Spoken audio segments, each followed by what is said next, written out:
సముచిత ప్రాధాన్యం ఇస్తే సరే, కాదంటే కొత్త పార్టీ. తండ్రి కేసీఆర్తో తెలుసుకోవాలనుకుంటున్న ఎమ్మెల్సీ కవిత.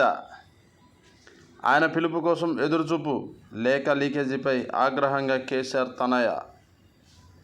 లీకు వీరులెవరో తేలే వరకు పార్టీకి దూరం. పార్టీ పెడితే తెలంగాణ జాగృతే. రోజంతా ఇంటికే పరిమితం. భర్త తరపు కుటుంబం సన్నిహితులతో మంతనాలు.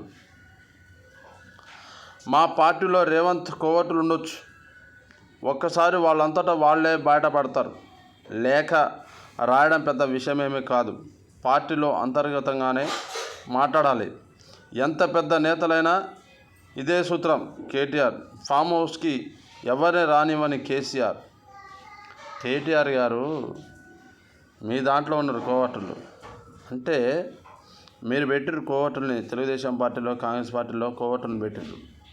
అప్పుడు మీ పార్టీ అధికారంలో ఉన్నప్పుడు ఆ పార్టీ ఎమ్మెల్యేలందరినీ కూడా మీ పార్టీలోకి గుంజేసుకున్నారు. ఈరోజు మీ పార్టీ 3 ముక్కలు అయిపోతుంది. అయిపోయింది. మీ పార్టీ పని అయిపోయింది. తెలంగాణ రాష్ట్రంలో ఉన్న ప్రజలందరినీ నమ్మించి నమ్మక ద్రోహం చేసి తెలంగాణ సంపదని మొత్తం దోచుకున్న వ్యక్తులు మీరు. అయిపోయింది. ఇక మీ పార్టీ క్లోజు.